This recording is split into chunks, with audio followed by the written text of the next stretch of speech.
Hey, aloha and welcome. Now, many of you know me as Professor Lawson, who teaches law at the University of Hawaii, William S. Richardson School of Law.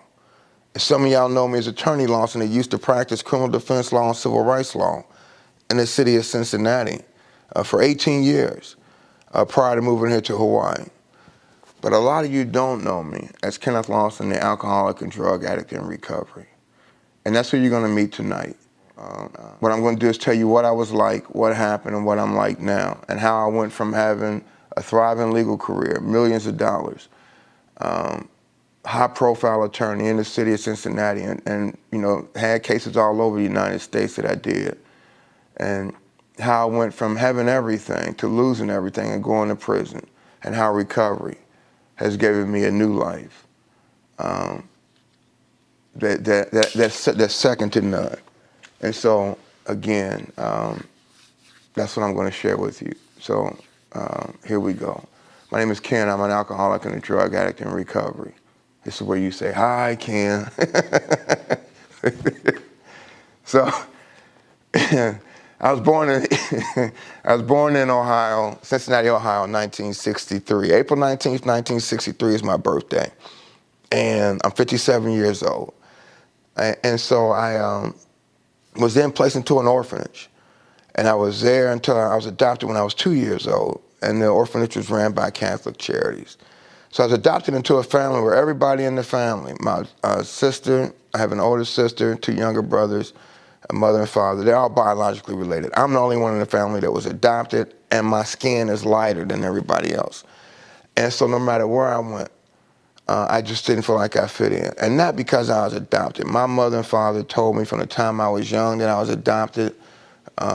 My sister and brothers never treated me any different, you know. And so it's nothing that my family did that made me feel apart from and not a part of. That's just the way I was perceiving life. And so, you know, and that feeling of not fitting in, that feeling of feeling less than, that feeling of just feeling like I didn't belong, man. I carried that with me in grade school classes, all the way through law school. I mean, hell, until I came into recovery.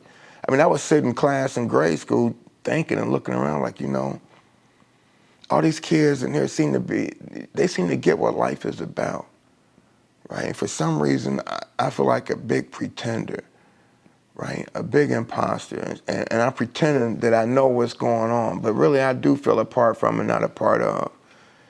And the other thing is I never could stay in the moment. Right? I'm sitting in class and I would be thinking about stuff I did yesterday or what I'm going to do when I get out of here.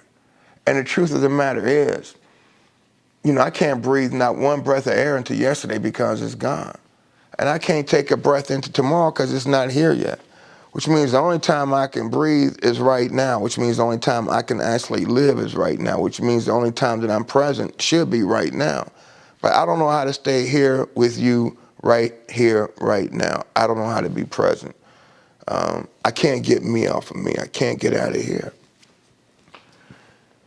And so, you know, I don't know when it was instilled into me. I just know it was instilled at a very young age that somehow this feeling of feeling apart from, this hole in my soul, this emptiness that I felt,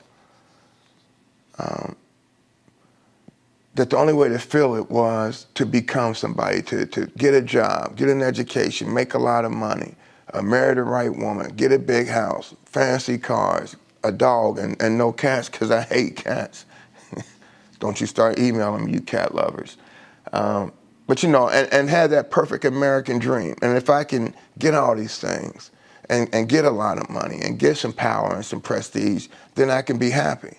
And happiness wasn't something I could enjoy along the journey. Happiness was always something that was going to come once I get to a certain point in my life. I remember sitting in those grade school classrooms thinking, man, this sucks. You know, I'll be happy when I get to junior high school. Then I will get to junior high. And I'd be there for a week, and I'd be okay for a week, meeting new students and new teachers in a new environment. And then after a week or two, it's like, you know, this sucks too. Maybe when I get to high school, I'll be happy. And it wasn't just that. Maybe when I meet the right woman, I'll be happy. Maybe when I get the right job, I'll be happy. Maybe when when the kids started acting the way I need them to act, I'll be happy. All these things, you know, and this again, this attitude, this outlook upon life that I had, I carried with me until I came into recovery when I was 43 years old. And so, I mean, because for a man like me, in order for me to be okay in here, I have to control everything out here. Everybody's got to act the way I need them to act. I mean, if I go into work today, I just hope that everybody at my job is going to act the way I need them to act. I hope that this person don't come in and get on my nerves today. I hope the boss isn't riding my back today. I hope that when I get home that my kids haven't gotten in trouble to school today. In fact, I hope when I get home the house is cleaned up and everything is the way it should be. And if it's not, then somehow I get upset. I need everybody. You know, I need to control everything outside here to be okay in here. And I didn't know that that was just a messed up and a warped way of looking at life, but that's how I was living. And so I had my first drink when I was 13 years old. And my father drank this stuff called Stroh's beer. And you know, he had it in the refrigerator, and I remember going downstairs, because my father had a way of making beer drinking look refreshing, right? He could take come in from cutting the grass or something, grab a six-pack, and start popping a beer and put in, you know, drinking and say, you know, and the sweat and everything would disappear, and he just looked refreshed. So I remember going down there and stealing 3 cans of beer. And I took them up to the bedroom, and I remember opening them, and I tried to drink them just like Daddy drank them, right? Just guzzle them down, man. And I mean, I almost choked from the nasty. I was like, oh my God, what is this shit? It was the nastiest stuff I ever tasted, but the effect that alcohol had on me. When I drank, and again, I wasn't drinking for the taste, but after I drank those 3 beers, I mean, that hole in my soul was gone. I no longer had that feeling of feeling apart from and not a part of. I didn't feel less than anymore. I was okay with me, and alcohol made me okay with you.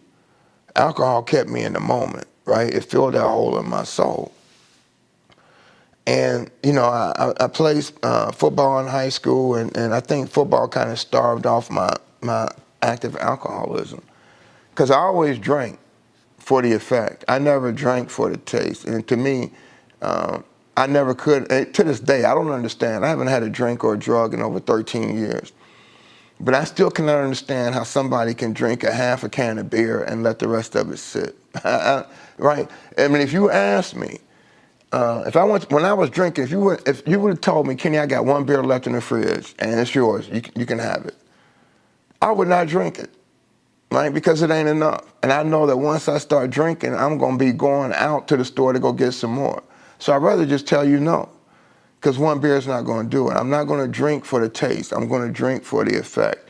And it took me almost several months into recovery, going to AA meetings, until I became convinced in my innermost self that I actually drank alcoholically. And so anyway, I'm running my life like this. I get to high school. I meet my wife in high school. She's 2 years younger than me. And she's known around here as Saint Marva, because we're still married. God bless her. So, oh my God, what a saint and what a blessing. I mean, I lost everything, material-wise, house, cars, everything. What I did, you know, but the important thing, my wife and my family, thank God, is still with me. But anyway, so we met in high school. She was 2 years younger she's still 2 years younger than me. And so, you know, we started dating. So I went off to college to a school called Wittenberg University. And I still, you know, I wasn't an everyday drinker. I drank on the weekends. I remember going to school and seeing all the beer at freshman orientation and telling my parents, you know, you guys can go home now. I got my dorm room. I'm good to go. And I remember there was a Budweiser beer truck, and there was a big party for the freshmen out on the street. They had the streets blocked, a block party. And, you know, they had big spigots of coming out the beer truck. You know, the beer truck was painted like a big can of Bud, right? And, you know, everybody was just drinking. And I just felt in the moment.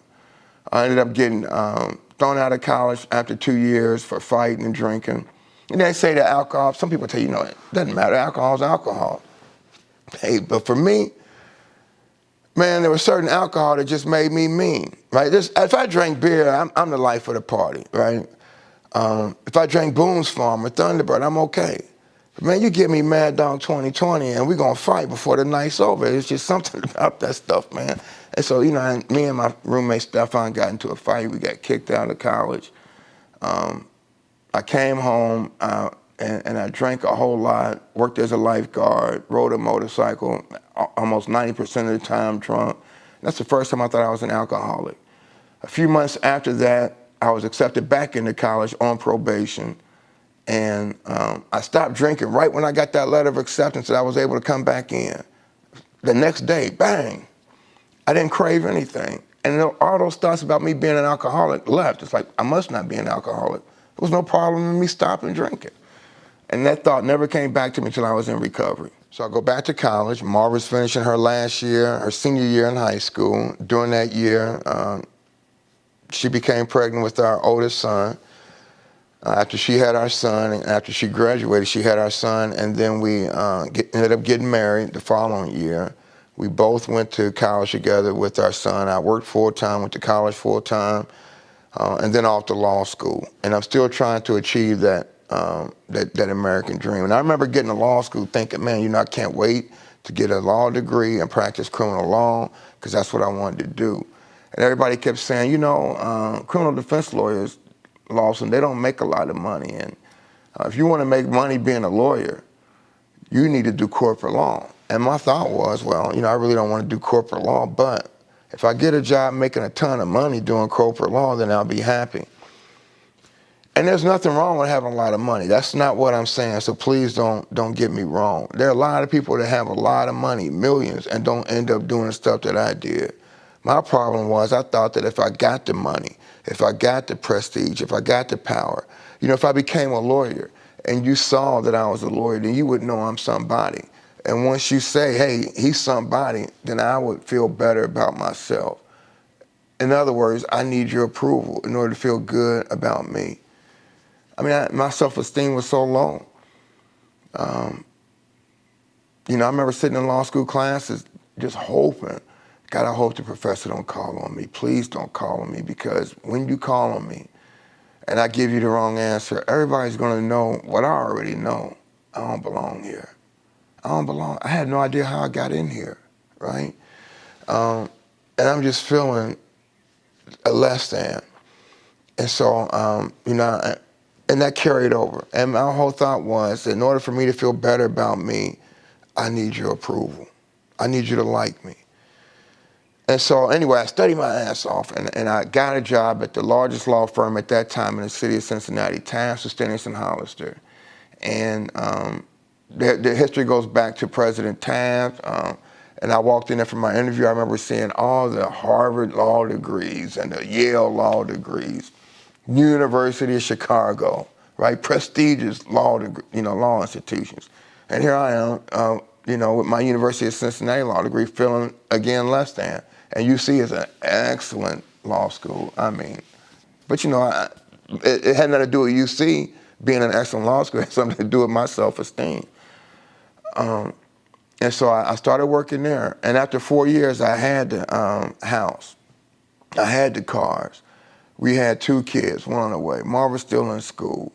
I'm on the cover of local magazines for being up-and-coming leaders under 30 years old. I think the title was 30 leaders under 30, 30 future leaders under 30. And so now, I got the Porsche. And if you would have looked at me after 4 years of practicing there, if you would have looked at me, you would have said, man, you got it made. I saw you in the cover of the magazine. You're under 30 years old. You're making 6 figures. You got your, what is that? Is that a tailor-made suit? It is, right? Is that your point? Yeah, right? You got it made. How do I tell you that, you know what, man, I got everything I thought was ever going to make me happy. Everything. And I still had this hole in my soul. How do I tell you, man, I got everything that I thought was going to skyrocket me to the moon, right? And I can go to bed at night and look at my life and say, Ken, you're doing great, and feel pretty good. And I wake up the very next morning, and I don't want to get out of bed because I'm sitting there thinking, is this what life is all about? Why do I still have this hole in my soul?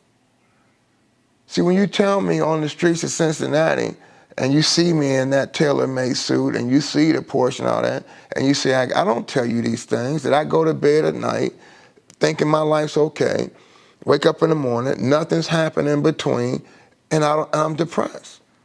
No, I don't. You know what I do? I tell you, hey, you know what, man? Yeah, that's my portion. Guess what? I got another one on order.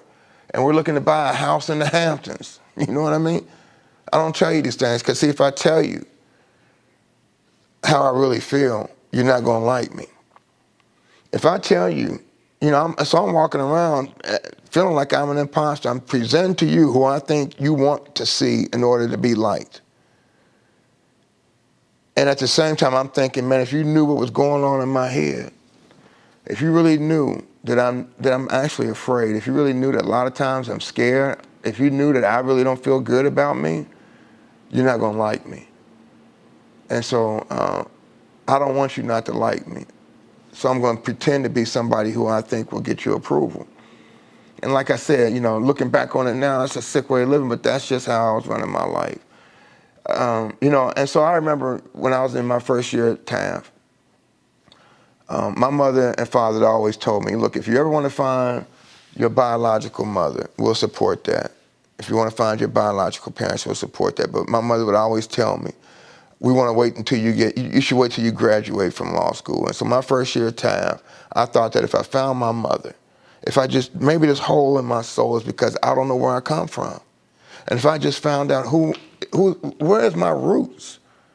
Who am I? Then that would fill this hole. Maybe the reason why I have this hole in my soul is I don't know who I am. And I got to shorten this up because, our meetings in recovery are like an hour. So I got to do this and tell you my story and be finished in an hour. So I go searching for my mother. And since I was adopted through Catholic Charities, me and my wife, Marva, we made an appointment through Catholic Charities. But because I was adopted in 1963, Ohio had what they called closed adoption records, right? To where you were never going to know your real mother or biological father because you now have a new birth certificate and the records are sealed legally. And so you can go back to the agency that adopted you and they'll tell you two things. They'll tell you what hospital you were born in, and they will give you a description of your parents, physical description, and that's it. And you had to take that little bit of information and go find. Now the records are open, but back then when I was searching, they were closed for anybody adopted prior to 1964. And so me and Marva went down to Catholic Charities. We met with this lady. Her name was Rhoda, and I said, Rhoda, I'm trying to find my mother. I want to know what hospital I was born in. And she said, Ken, you were born in Hamilton County, Ohio. I said, okay, I need to know what hospital. And she said it again, Hamilton County, Ohio is where you were born at. And I said, listen, lady, I asked her 3 times. And she gave me the same answer. So finally, I just told her, look, I'm a lawyer. I know my rights. You have to tell me what hospital I was born in so I can find my mother. And I was becoming angry. And she looked at me and she looked down at the file. She looked back up and she said, Ken, you were born in Longview Mental State Institution. And then that's when my wife, Marva, looked at me and she, almost as if to say, oh, okay, now that makes sense, right? And, she said, yeah, your mother was born in a mental institution. I mean, I was born in a mental institution. Your mother was placed there. When she was 4 months pregnant with you, she was probated there. And she said, you have a sibling who has a different father, and that sibling is 5 years older than you. So then she said, and your mother was white, Italian. Now let me tell you something. When I was back at Wittenberg is a majority white college, and I was the president of the Black Student Union. And so I'm leading protests, and I'm Black Power. I was like that way since high school, right? And this lady, because I always just thought I was light-skinned black, right? I didn't know I was mixed. And so this lady telling me that I'm half white and Italian, and I'm sitting there thinking, man, I've been fighting against myself all these years. like this internal struggle, right? Anyway, and And so with that little bit of information, I had to go try to find my mother. And I'm going to shorten this up because it took me months to find her. But I went to probate court. Eventually, I found out that my mother's name. If you find who your parent is, you can go back to the agency and they'll confirm it. They won't help you find. But they don't want you walking up to somebody and you think that this is your mother that gave you up for adoption and you guys aren't related. So before you do that, you can go back and say, is this my mom? And they'll confirm it.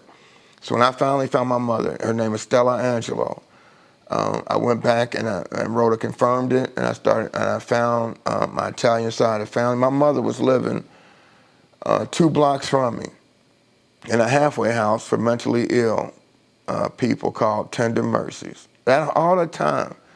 She was 2 blocks from my law office. Can you believe that? And my Aunt Marie, God rest her soul, my Aunt Marie, you talking about? Funny. Long story short, I found my family, and I was so scared that my mother was going to reject me. Because, when you're young and you're adopted, my whole perception was they didn't want me because I didn't know. And so kids would always come up because it was never a secret that I was adopted in the neighborhood or anywhere. And they would come up and say, how come your parents didn't want you? And what do you tell kids? Because kids can be cruel. So I would make up stories. I would tell them, my mother died in a car accident.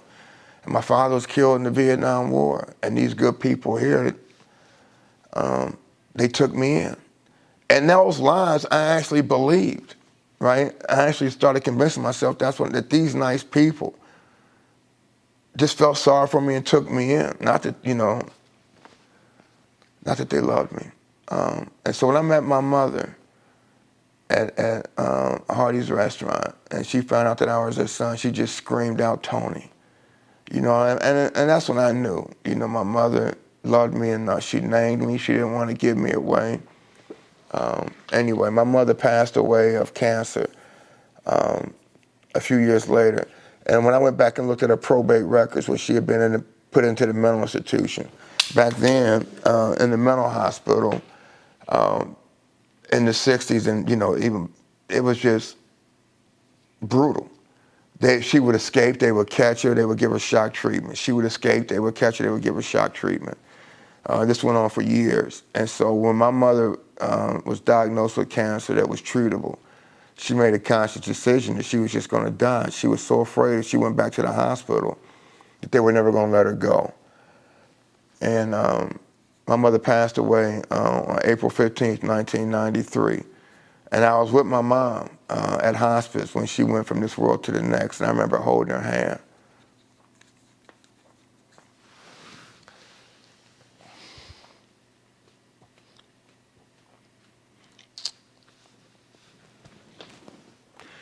And thanking God, I was with my mom, obviously, when she gave birth to me at that mental institution. And I was with her when so when I came into this world, I was with her, and I was with her when she went from this world to the next. And I thank God for it, So anyway, that didn't fill the hole in my soul. And so I remember, I tell my law students this, so speeding back up, I'm at TANF for 4 years. And my wife is still in school, and we had 2 kids and 1 on the way. And I tell my law students this all the time, and Mark Twain said it best. He said, the 2 most important days in your life are the day you're born and the day you find out why. Why are you here? And I'm not just talking about here watching me on Facebook Live. Why are you here on earth? And I believe this to the core of my soul, that God has given each one of us a gift, right? That's unique to us. That my gift is unique to me. Your gift is unique to you. And part of our journey is to find out, what is my gift? And the other part of that journey is to give it away once we find it. But see, fear of economic insecurity, fear of failure, fear of what you think about me, fear that I may get out here and leave this job at TANF and not be able to practice criminal defense law, and I may be a failure. All those fears will keep me in a place where God don't want me to be. And like I said, I'm not here to preach to anybody. Whether you believe in God or not, I have no problem with whatever you this is my experience, right? And, and in the book, the other, book that I read, the Bible that I read, it talks about, fear being the enemy and overcoming those fears. And so that was one time in my life when I told Tab and those partners, and I went home and I told my wife, I said, I got to go. She said, what are you going to do? I said, I'm going to go practice and start my own criminal law firm. Les Gaines, who was a prominent lawyer in Cincinnati at the time, was shutting down his law office. He was becoming a judge. He had like 2 or 3 cases left because he was actually, before he became a judge, he was going to just retire. And he had a little office up in the community called Avondale. And I went and met with him. I said, hey, I had never practiced criminal law before. I know you're about to become a judge, but what you going to do with these 2 or 3 cases in this little office space here in the heart of Avondale? And he said, brother, if you want it, you can have it. And so I started paying him rent. And he knew I had, my wife told me, she said, how you know you're going to be any good? If you leave that law firm, we don't have any health insurance for the kids. You never tried a criminal case. And like I told you all before, see, this gift that we've been given, it's your gift. And when you tell somebody, here's what I'm going to do, I'm going to leave my job and go do this, or I'm going to do this dream of mine. And when you tell other people that, they look at you like you crazy. And that's because it ain't their gift. And so because it's not their gift, they're not going to understand. But I knew that this is what I was meant to do. I knew I was supposed to be a criminal defense lawyer. And so I went and told those partners I got to go. And they said, are you crazy? You about to make partner and make a ton of money. A lot more than what you're making now. And I just knew I had to go. So I started my own law firm. I had no money. I had like $2,000 in the bank because I'm paying for Marva's tuition at medical school. The kids had, 2 kids and 1 on the way. And, I'm hustling. I'm hustling. And I couldn't afford a secretary. I remember I would go into work at the building. It was a renovated house that had been turned into a law office. And I'd go to work there, get there early in the morning, 5 o'clock in the morning. There was a family of raccoons that lived on the back porch. And I'm afraid of raccoons. So I had to sit there until they wait till they left. When the sun came up, raccoons leave, I go into the law office. Phone ring, right? I pick it up, law office. We want to talk to a lawyer. Hold on. Pick up this is the lawyer, right? I don't have a secretary. I'm pretending to be the secretary. And I'm not making that much money, but I'm in the moment. I'm in the moment, right? When I worked at Taft Law Firm, and it was a great law firm, it just wasn't for me. But when I worked there, I couldn't wait. TGI Friday? Thank God it's Friday. Because I hated what I was doing. I couldn't wait till Friday. And then when the weekend would come, by the time Sunday night comes, I'm depressed because I got to go back to that place in the morning, Monday. When I started doing what I'm here to do, when I started doing what my gift is, man, the weekends went too long. I couldn't wait till Monday. I couldn't wait to get back into the courtroom on Monday.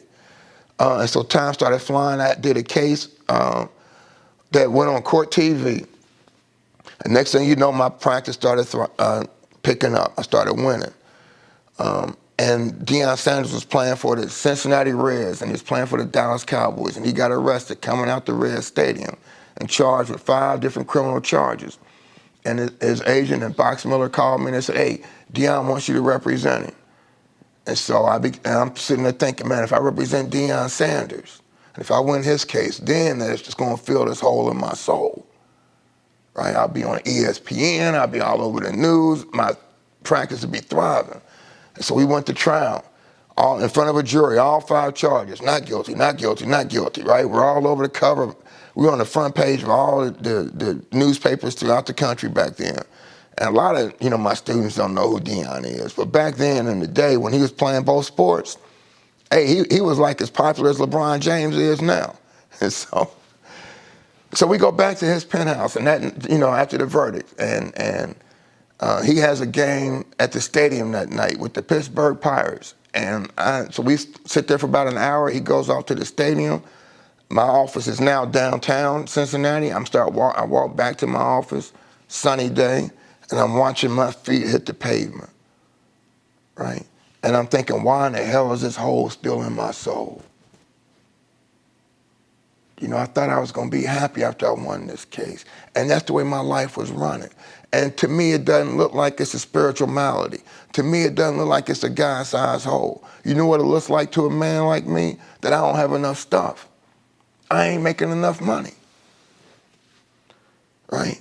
It looks like my wife is the problem. It looks like my kids is the problem. It looks like everybody around me is my problem. When I got back to that office an hour later, my staff had balloons up, they had a cake. They said, we saw that you won on TV, and we want to celebrate. And I got so angry. I told them, take all those balloons down, put that cake up, and let's get ready for the next case tomorrow. Get back to work. And I had no idea why I was so angry. Because the more stuff that I got that I thought was going to make me happy, the sicker I got. And I had to repeat this. I'm not saying there's anything wrong with having material stuff. I just thought it was going to fix me. And so, now I'm out drinking a little bit more, partying more. My wife kicks me out. She's tired of my shit, so I got to go. Me and my brother George, he worked for me. My brother George is 2 years younger than me. And George and I, from the time we were young, we were just close, because there's only a 2-year difference between us. And he came to me a few years after I started my own practice, and he said, I don't like my job managing this store. He said, what I would like to do is come work for you. You're so busy, you need somebody to help watch your back, to take care of stuff, to run errands for you, and just be your all-purpose man. And he was all, and so I was like, well, come on, brother. And so he worked for me, and we was together all the time. I had a limousine. George drove my limousine, and now we're living together because my wife kicks me out, and rightfully so. Oh, Saint Martha. And so, so we're partying together, and me and my brother drank a lot, or like. And I remember we were we came home from college one time at the same time together. And so we just were celebrating, and we had one of those half gallons of Jack Daniels. And me and my brother just drank the whole thing at night. My father woke up the next morning, he saw it was empty. And he's like, that's too much liquor for you guys. Now, my father has been in recovery for 30 years, but he was an alcoholic. He's like, that's too much liquor for you guys to drink. And my brother just looked at him like, yeah, okay, whatever, man. So let me get back to it. Man, y'all made me lose my train of thought. When the hell was I at? Anyway, man, so I got kicked out the house. That's where I'm thrown out the house. So, me and my brother down there were drinking like this. On one side of our condo was a quarterback for the Cincinnati Bengals, Jeff Blake. On the other side was a catcher for the Cincinnati Reds, Benito Santiago. And we kind of partied all the time. And eventually I went home to meet, to try to reconcile with my wife and see if she would take me back in the house. So I left the condo for a few days, went back to the house, begged Marva to let me back in, stayed there for 2 or 3 days. And I kept trying to page my brother and get in touch with my brother. And he wasn't calling me back. And long story short, my brother had hung himself in our condo. And he left a note for me, and there was an empty bottle of Jack Daniels on the living room table, and there was a CD of Brian McKnight that had been playing. And to this day, I have never felt that much pain before in my life, ever. And so after that happened, I kind of went to I have a blueprint in my mind of what I think my life is supposed to be like, how my perfect life is supposed to happen. And when the reality of life doesn't match up with this blueprint of what I believe my perfect life should be like, for a man like me, there's a disconnect. And, up until that point in my life, I had been playing God, and that's not what I thought I was doing. But looking back, that's what I was doing. And, I'm running my life like I think I'm God. Anybody that has a problem, I'm gonna throw money at it. You need me to call a judge because you're in trouble? I'll call a judge. You need me to talk to a police officer to help you out? I'll do that. You need your rent paid? Here's your money. Whatever problems my family and friends had, I'm sitting there playing God like I got some type of power. And when George was taken away from me, and I couldn't bring him back, there was a true disconnect. I went to a real period of depression. So I'm back home now with my wife, and I'm lifting weights, and I hurt my shoulder, tore my rotator cuff in my shoulder. And I went to the doctor, and he prescribed me this stuff called Percodan. And I remember taking it at night, and not only did it take away the physical pain from the torn rotator cuff, but it took away all this emotional pain. And I remember thinking, man, I wonder if I start taking some of this stuff before I had these jury trials. Well, it'd take away the nervousness. And so I would take 1 or 2 in the morning before I would go to court, right? And I wasn't trying to get high. I remember walking around thinking, my God, if you knew how good this stuff makes me feel, you'd be taking it too, right? And it just became extremely, extremely addictive. And so after years, I became addicted to Percodan, Percocet, Oxycontin, and then, the tolerance level for this stuff, for me, just kept escalating and escalating. And I needed more prescriptions as time went on. I tried to balance the opiate addiction with alcohol, right? And then I would drink and mix the pills, and then I'm smoking weed. Marva kicks me out. Now, and again, when you live, let me say something. When you live with an alcoholic and a drug addict like me, and those of you that are in recovery know exactly what I'm talking about, and those of you that are not in recovery but have an alcoholic or drug addict in your family or close friend, you know exactly what I'm talking about. When you live with a drug addict like me, there comes a time in my household where there was no more tears. There was no more begging, Daddy, will you please wake up? Daddy, will you please stop yelling?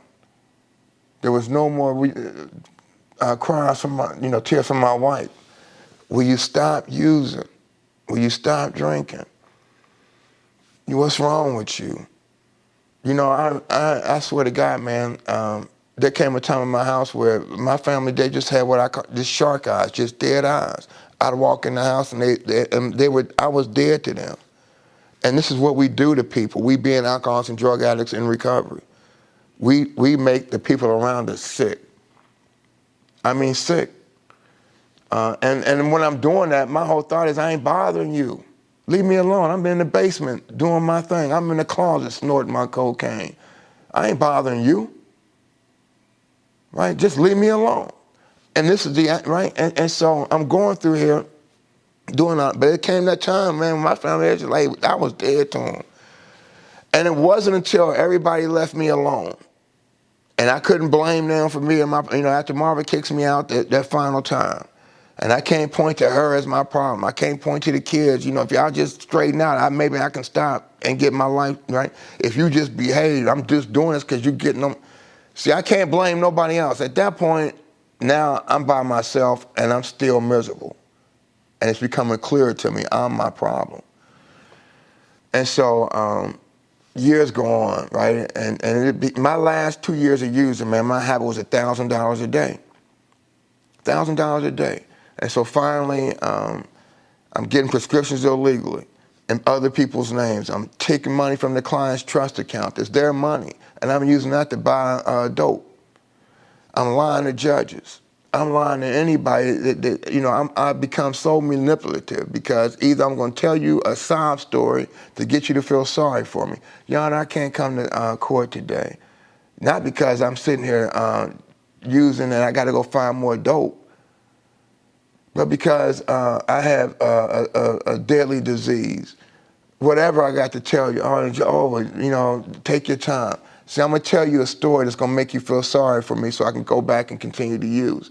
And if that doesn't work, like it stopped working with my wife, then I'm going to start yelling at you and cussing at you till you push me away. One way or the other, I'm going to stop you from interfering with my ability to get what I need to get into my body. And so that's, just a master manipulator. And so eventually what happens is I got the Bar Association investigating me. I got the DEA investigating me for getting prescriptions illegally. I got clients filing complaints. I got federal prosecutors investigating me about the prescriptions. And you think that would make me stop.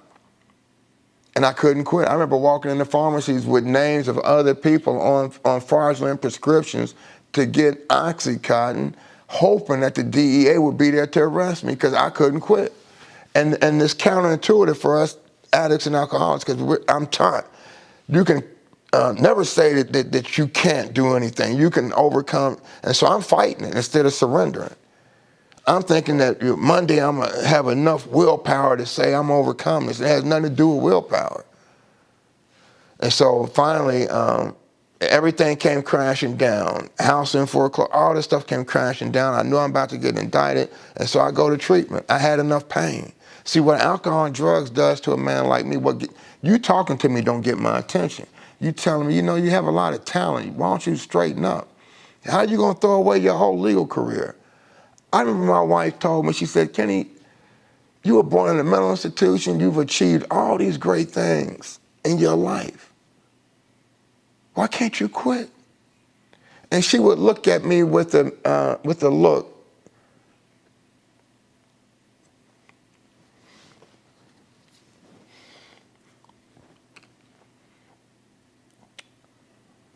There was a combination of self-pity and contempt. And I can't, right? And that pierced my heart. It's like, because I didn't want to be the way I was. But I remember praying to God, like, God, please don't wake me up in the morning. I don't have the guts to commit suicide like George did. But I pray that you take my life tonight because my wife, my kids, this world would be better off if I'm not here. And I meant those prayers. I finally went to detox at Ohio State East University Hospital on February 1st, 2007. I went to Columbus, Ohio, because I didn't want to be in the news in Cincinnati, Ohio. And I thought that if I got to Columbus and detox there, nobody would know I was that drug addict, alcoholic. I went to detox on February 1st, 2007. And I walk in there, I'm still under the, I took some pills and Oxycontin and some alcohol before I walked in. And I walk in there and the guy, my counselor, he tells me, he says, you know what, alcohol and drugs, it's not your problem. It's not your problem. He said, no, that was your solution. Your problem lies in the way that you think. Your problem lies in the fact that you struggle and suffer from a spiritual malady. And once you overcome that, right, you'll straighten out mentally and physically and spiritually. And I remember sitting there thinking, hey, man, this ain't got nothing to do with God. I tried God. I mean, I've been in church. I was raised in church. I went to church as an adult. And God is not my solution. In fact, you know what? As much stuff as I've done over my life and as many chances that God has given me, he don't want to talk to me no more. See, I had no problem in believing in God. I didn't think God wanted me anymore because every time I got in trouble, man, I'd say those alcoholic, drug addict prayers, please get me out of this and I'll be good. And he'd get me out of it and I'd go back. And God had given me so many chances in my life and I had just blew it. My thought was, man, that's it. Your life's over. Even if you go into detox and you stay sober, your life is over. And I truly, truly believe that. And so he told me, he said, if you want to stay sober for the rest of your life, you're going to have to work a spiritual 12-step program for the rest of your life. And he would say things like, your best thinking got you here into this recovery, into this detox. And I remember sitting there thinking, I didn't tell him this, but I'm thinking, hey, man, what do you mean my best thinking got me here? Don't you know who I am? Don't you know how many degrees I got? Don't you know the stuff that I've done in my life? What do you mean, right? And here was the reality of it. I paid all the bills. All the bills came to my law firm. My wife knew I was a drug addict, but St. Marva had no idea that the house was in foreclosure, that I hadn't paid the kids' school tuition, that our cars were going to be repossessed, that I'm going to be all over the news for being a drug addict lawyer, embarrass her and the kids and everybody else in the family because of my behavior. I'm going to prison possibly, and I'm losing my loan. She had no idea, none of that, right? And so, like I said, I'm sitting there thinking to this guy, don't you know who I am? Don't you know who I am? It's a thought that I'm having sitting in detox. What do you mean my best thinking got me here? And the reality was, yeah, it got me straight there. And so I could only stay for 5 days. They wanted me to stay 6 months inpatient because I was done. I hadn't had a sober moment in years. I had to sleep either with alcohol or drugs in me so I wouldn't get sick, dope sick. And so I hadn't felt nothing. And I remember the doctor at Detox, he came up to me and he said, do you want me to prescribe you antidepressants? You seem very, very depressed. And I remember looking at him and I told him, I was like, look, man, I just messed up my entire life, so I think it's only natural that I be depressed. But I also hadn't felt nothing in years, and literally, I had felt nothing. I was so numb that I wanted to feel something. And so anyway, so I went back home after 5 days. I wasn't doing any meetings, and I was just going crazy. I remember punching a hole in the wall. I'm going from depression to sadness to anger to tears. It was just, I was going nuts, and I wasn't using. And so I called a friend of mine in February 2007. He said, there's an Alcoholics Anonymous clubhouse. It's where people go, and it's just like a place it's called the Tri-County Center where I went, and it has meetings there all day long. It's just, and so he said, they have a meeting tonight at 8:30. It was a Friday. He said, you should go to it. And I went to that meeting, and I remember getting out my car on that cold Friday night in February, thinking, man, is this what my life has come to, where I got to go to AA, right? And I walked in there, and the guy was sharing his story the same way I'm sharing with you. And for the first time in my life, man, this guy was putting the words what I felt in my heart. Because I didn't know what was wrong with me. The biggest question I used to ask myself out loud is, what's wrong with you? I would swear that I'm not going to yell at the kids anymore, or yell at my wife or whatever. And I would be okay for 2 or 3 days, and I revert back to that behavior. And I would cringe when I would think about it, and I would just blurt out the words sometimes, even in the car by myself. What's wrong with you? And I didn't know. And so this guy's putting to words what I felt for so many years in my heart. And I started talking to other people, and they were sharing their experience, strength, and hope. And I went home and I told my wife, I said, Marva, these people at this AA clubhouse, they understand. They understand. And like I told you when I started this live feed, I speak all the time, but for some reason this is different tonight. Talking to you is different, so pardon me if I become a little emotional. But yeah, man, I went home and they understood. And so I started going to meetings every day, because I couldn't go to work, and I felt safe there. And I found me a sponsor, and he started telling me things. He read me the big book of Alcoholics Anonymous. He took me through my steps. And the biggest step that I had a problem with is step 3, turning my life and will over to the care of God as I understood him. And like I said, I always believed in God. And because I saw him all over in the newspaper at this time, the drug addict lawyer stealing from his clients, all this stuff was going on. And I was just like, oh my God. I hated going out to the store or anything. And I remember just feeling, you're talking about having, and the old saying that what people think about you is none of your business, and that's fine until people start talking about you in a bad way. And so, and I had to learn that the hard way. And that's why I don't mind my story being public, because what you see is what you get. And so anyway, that third step, and I remember sitting there and I went into a building that was at this AA clubhouse by myself. It was a separate building. I went in there and I talked to God in a way that I never spoke. I was always afraid of God. And my relationship with him when I would pray to him was one based on fear. I'm going to say to God what I believe he wants to hear from me so he doesn't get mad at me. And now my relationship with God is just, he's my father. And I just talk to him because he knows my heart. And he and I spent hours together in that room. And finally his voice just told me, I know you're afraid. You don't know what I want for you, but you have to trust me. Just trust me with your life. You go out and be service to my children. Serve me and serve my children. Let me run your life, and I promise you, you won't regret it. And after hours, I just gave up, and I said, yeah, I'm yours. I'm yours, you know. And that was a beautiful thing. And so after that, you know, I started working the steps. I started helping other people. And, you know, my sponsor, they kept saying, you know, you live a selfish, self-centered life.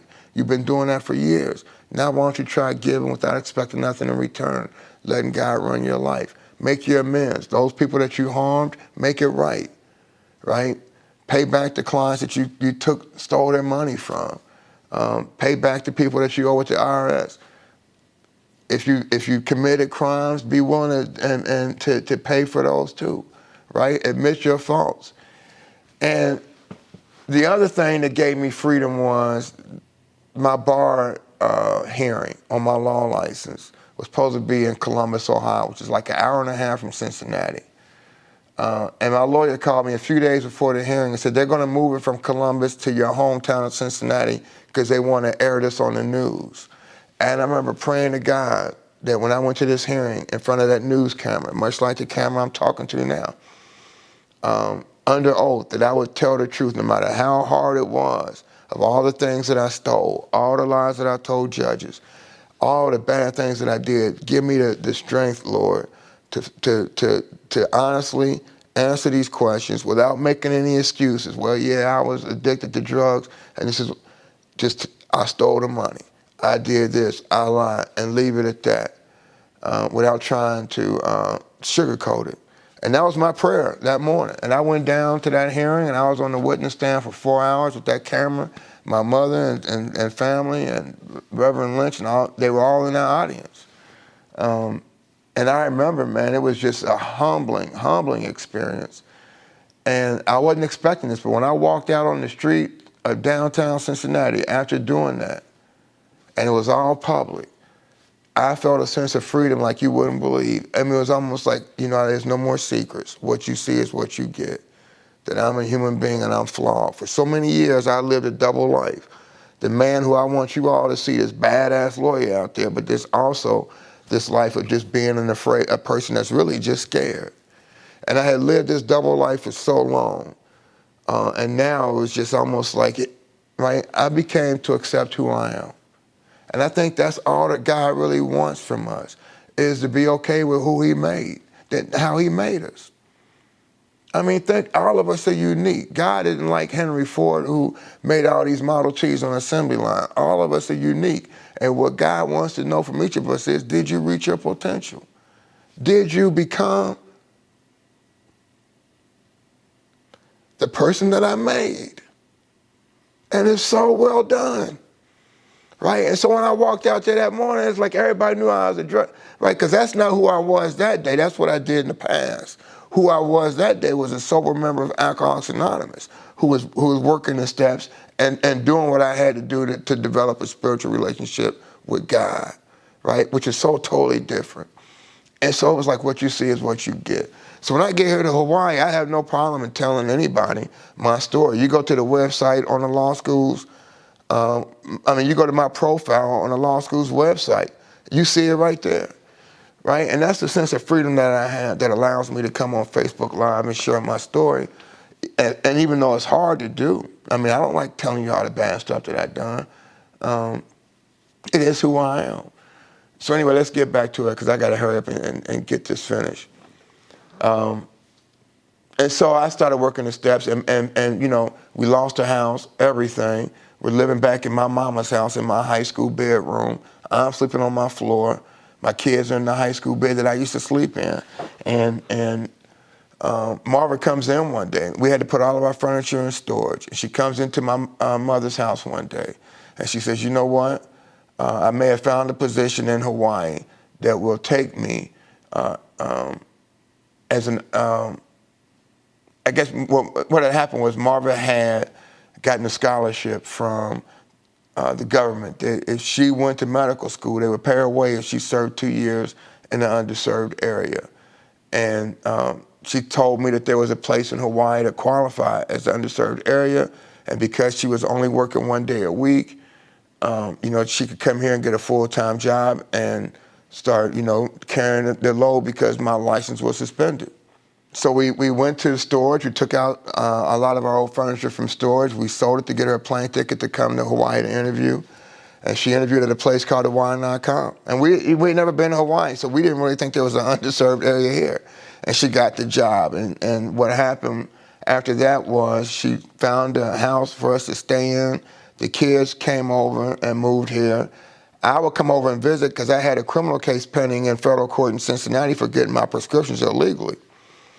And so when I would come over here, my probation officer in Cincinnati, when I was out on bond, he said, when you go over to Hawaii, every state has a program where judges and lawyers who have alcohol and drug and mental health issues go to meetings each week. We want you to go to the one in Hawaii and get a sheet signed so that I, your probation officer, can see that you're still going to meetings for your recovery and not violating conditions of your bond. And so when I got here, I went to the meeting. I told the people in that meeting the same story I'm telling you. And then the director of that meeting said, hey, I got an idea. Do you want to go tell your story about being a drug addict and an alcoholic and about to go to prison to the law students at UH Richardson Law School, to the ethics class that Professor Randall Roth teaches? And I looked at him like I'm looking at you now, and I said, hell no. I ain't trying to go to the law school and tell the students a story about me being a drug addict about to go to prison. So, now, it's one thing for me to tell you guys these stories because y'all just like me. But go try telling normal people some of the stuff that we did, and they're going to think you crazy. So I called my sponsor. I said, hey, he was back in Ohio. I said, hey, sponsor, man, this guy tell me he want me to go talk to these students at this law school and tell them my story. My sponsor said, look, what I tell you, man, your job is to be a service to God and his children. God's job is to run your life. Why don't you go share your story and hope that you can help somebody not end up the way you did? And he hung up on me, right? But what he was saying is, look, you're supposed to be giving without expecting nothing in return. Trust that God's going to, right? I mean, we're here to serve one another. And so I went and I met Professor Randall Roth. And him and his wife, Susie, just God send blessing. They helped us out so much over the years. And so it was his ethics class. So I talked to that class for an hour. It was 100 students in there. They gave me a standing ovation. And I went back to Cincinnati, and a month later, I was sentenced to 24 months in prison, a medium security prison. I didn't get to go to account. But what the judge told me, I was 2 years sober. Here's what the judge asked me before she sent, what do you have to say about me placing your probation or sending you to prison? And by this time, I knew that I was the worst judge who was good for me. You see, some of the things I thought was the best things that ever happened to me helped get me sent to prison. And some of the things in my life that I thought was the worst things that could ever happen to me have been the best things that ever happened to me in my life. And so when I'm going through something that a lot of people may look at and say, oh, that's bad, I don't know until I get to the other side. Right? So I told the judge, I said, whatever you're going to do, it's going to be the best thing that ever happened to me. You put me on probation, it's going to be the best thing. You send me to prison, it's going to be the best thing. I mean, I was truly, truly trusting that God knew what he was doing. And I truly believe God was in control. He was in control. No matter what the judge thought, no matter what I thought.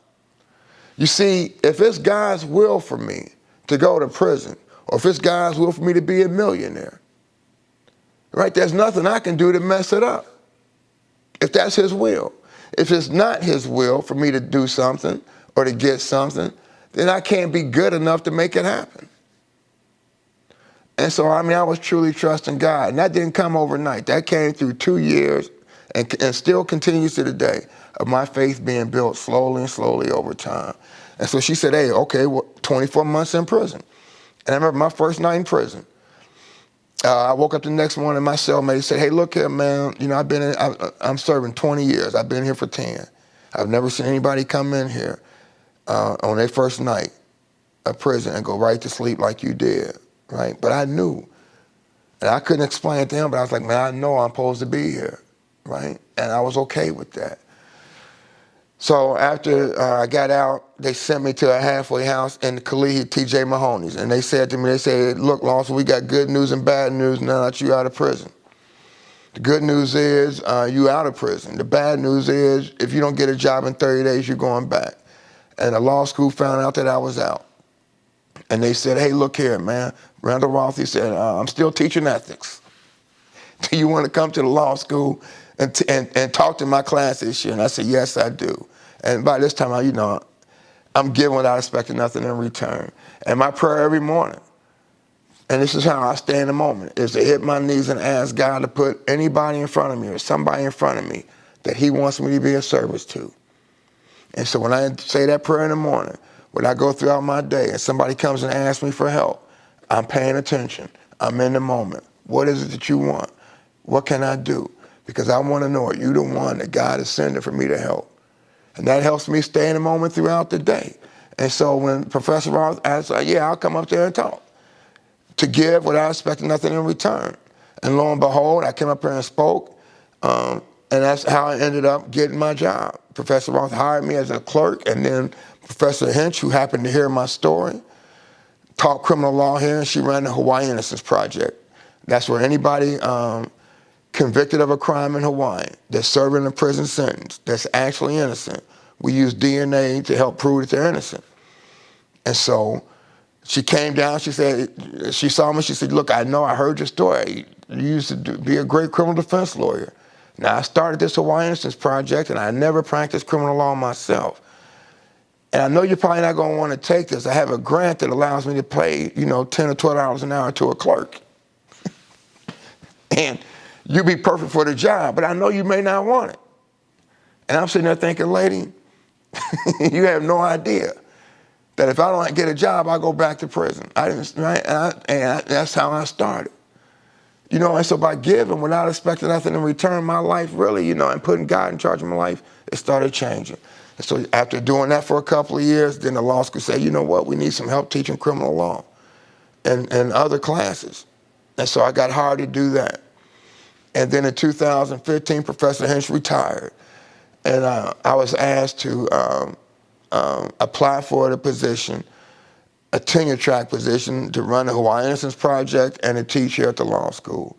And so, I became, I got my tenure last year, right? So I'm the only tenured faculty member teaching at an ABA accredited law school who's been on this type of journey and been in prison and has a felony conviction. There's another one that was hired on the East Coast, another brother that has been in prison, but I don't think he's gotten his tenure yet. But he got hired a couple of years ago. But after my first year of teaching, let me tell you this, and I'll let you go. After my first year of teaching at the law school, the graduating class of 2014, each year the third year law students who are graduating get to vote for what faculty member they want to give their commencement speech. And after my first year of teaching, they voted for me to get a commencement speech. And they graduated on May 18th, 2014. And Dean Avi Sorford got up to introduce me as a speaker to the family of the graduates and to their friends that came to see them graduate. And as he's introducing me to the crowd, I'm sitting there, and it hit me right then and there that on May 18th, 2009, 5 years to the day, my sponsor drove me from Cincinnati to prison. Now, how does a man